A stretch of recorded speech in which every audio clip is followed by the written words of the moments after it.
In recent weeks, the UN Security Council has warned of a tsunami of hunger that could trigger multiple famines around the world, and it's already causing one person to die every 4 seconds. That means in the amount of time that it just took me to say that, someone lost their life to hunger. In Somalia alone, millions are at risk. While a famine has not been officially declared, there are many in this instance say that the label doesn't matter because officials say it's already begun. Our Matt Gutman files this haunting account.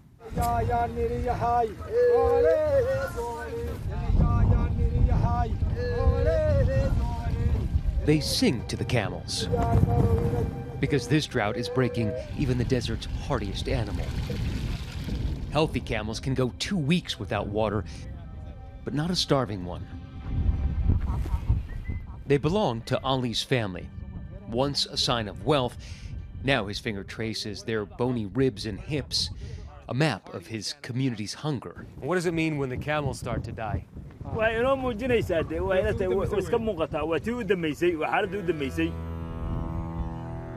The family's herds of hundreds decimated. And across the country, grazing grounds have turned into graveyards. The country's south is on the brink of an official famine, and already untold thousands have died, many on the way to camps like this. And the majority of the dead are children.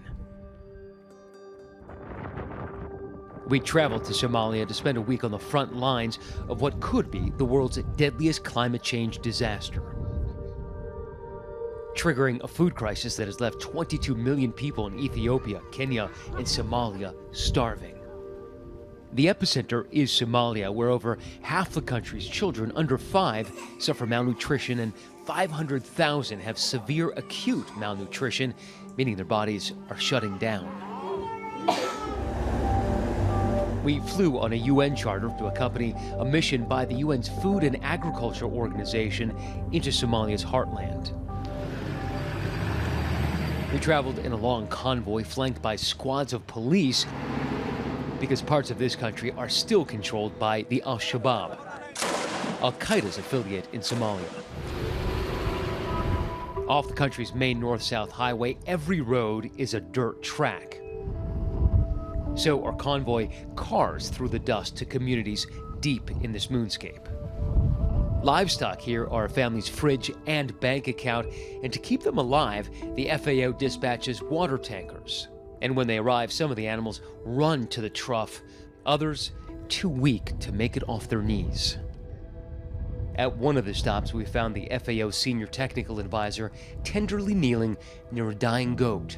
Are you watching both animals and humans get weaker and weaker? The livestock is for everything for these communities. No livestock, no life. And it was nearby where we met Ali. With his brother in the hospital, he was helping keep the family's few surviving animals alive and checks on his niece, Berlin. She's 18, and in her arms is little Mohammed, just 5 months old. She said she no longer produces milk. Now the powdered milk they buy by the ounce is the most precious item in the household. Whatever doesn't make it into the bottle, the goat gets. Finally, Mohammed drinks and is quiet. What does this place look like when there's a lot of rain?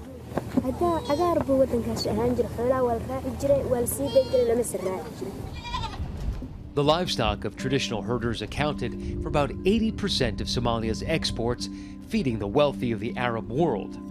Now most of the herders subsist on a single meal of plain rice every day. Barlin telling us her days used to be non-stop. But now she sits and waits for the rains.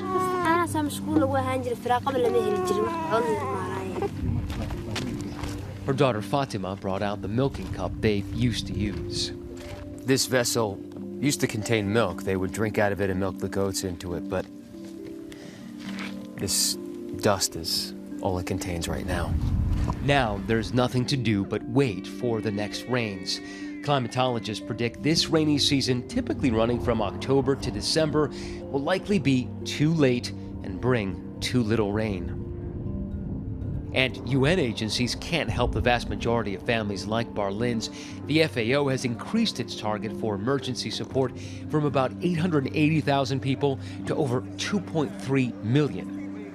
But the agency says the campaign is only 24% funded. They have no crops that they can fall back on. Food prices are at an elevated level, so they can't go to the market and purchase what they need in order to survive.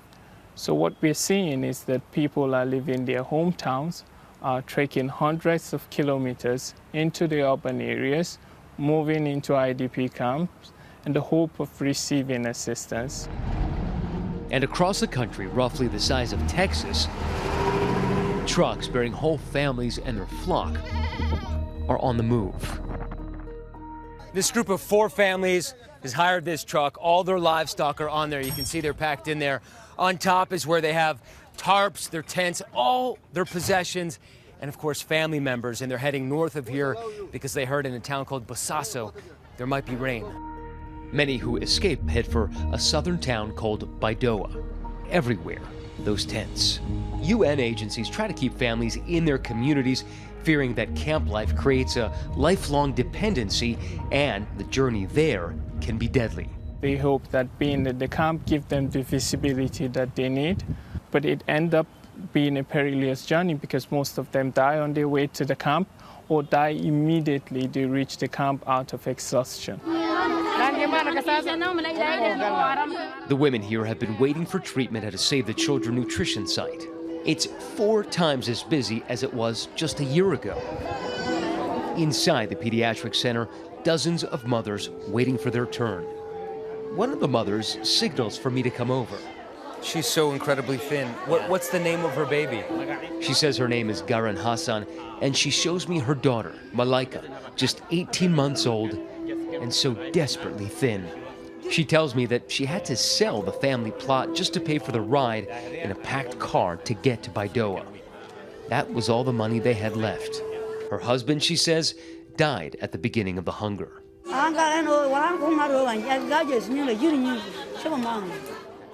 Soon, a health worker wraps Malaika's tiny arm in that tape measure. It's barely 2 inches around. Then, like other children who don't have the strength to stand on a scale, they weigh her in that bucket. As it slowly twists around, Malaika doesn't fuss. She just stares ahead, glassy-eyed. Baby Malaika here weighs just over 11 pounds. Finally, they test her appetite with a nut-based ration. It's funded by the U.S. government and distributed by the millions. These packets are designed to taste like candy, but offer an immediate boost to a starving child. But Malaika is simply too sick to eat, too weak to cry. In the previous famine in 2011, nearly 260,000 people died. Most of them were children. And this time, Somalia has yet to declare an official famine. For me, the declaration of famine is irrelevant. Because right now, look around you. What is this if this is not famine? Humanitarian groups, including the UN, are united on this. But after baby Malaika is registered, Garan Hassan tells the staff she can't go to the stabilization center because she has 6 other children to care for. But the next day, the Save the Children staff send a team to Garan Hassan's hut for a welfare check. What's inside that tent isn't good. Garan Hassan's children were clinging to their mother and to life. Malaika's older brother is Nadifa. He's 3, but the size of a 1-year-old. She's so cold to the touch, it's actually a little scary. Garan Hassan tells me they had fevers all night long. Ducking under the tarp, a worker and Garan Hassan rushed the children to a waiting van. They bump down the road to the hospital and emerge in that courtyard. The staff processes the children, and you can hear Nadifa keep saying, "I'm thirsty, I'm thirsty." Malaika is so weak, she doesn't even make a sound when an IV port is inserted into her hand. Once inside the hospital, Nadifa continues to croak that he's thirsty. First, they tried to force him to drink easy-to-digest formula called F75. Then, a nurse props him on his lap and hands him a cup. He gulps it down. Then he's handed another.